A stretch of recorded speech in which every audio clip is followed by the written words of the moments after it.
പകർപ്പവകാശത്തിന്റെ പേരിൽ നയൻതാരയ്ക്കെതിരെ നടൻ ധനുഷ് നൽകിയ പകർപ്പവകാശ ലംഘന കേസ് നിലനിൽക്കുമെന്ന് മദ്രാസ് ഹൈക്കോടതി. നയൻതാരയുടെ വിവാഹ ഡോക്യുമെന്ററിയിൽ ധനുഷ് നിർമ്മിച്ച നാനും റൌഡിതാൻ എന്ന ചിത്രത്തിലെ രംഗങ്ങൾ ബന്ധപ്പെട്ടായിരുന്നു പരാതി നൽകിയത്. നെറ്റ്ഫ്ലിക്സ് അന്വേഷണവുമായി സഹകരിക്കണമെന്ന് മദ്രാസ് ഹൈക്കോടതി.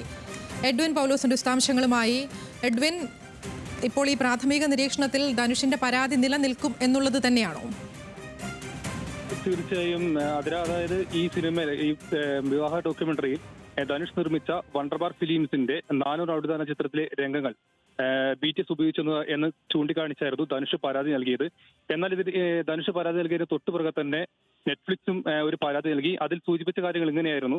അതായത് നെറ്റ്ഫ്ലിക്സിന്റെ ആസ്ഥാനമുള്ളത് മുംബൈയിലും അതോടൊപ്പം തന്നെ ധനുഷിന്റെ നിർമ്മാണ കമ്പനിയായ വണ്ടർബാർ ഫിലിംസിന്റെ ഓഫീസ് വരുന്നത് കാഞ്ചീപുരത്തുമായതിനാൽ ഈ കേസ് ഒരിക്കലും മദ്രാസ് ഹൈക്കോടതി പരിഗണിക്കാൻ പാടില്ല. പകരം കാഞ്ചീപുരത്തോ മുംബൈയിലോ പരിഗണിക്കണമെന്ന ഒരു ആവശ്യം കൂടിയായിരുന്നു നെറ്റ്ഫ്ലിക്സ് മുമ്പോട്ട് വെച്ചത്.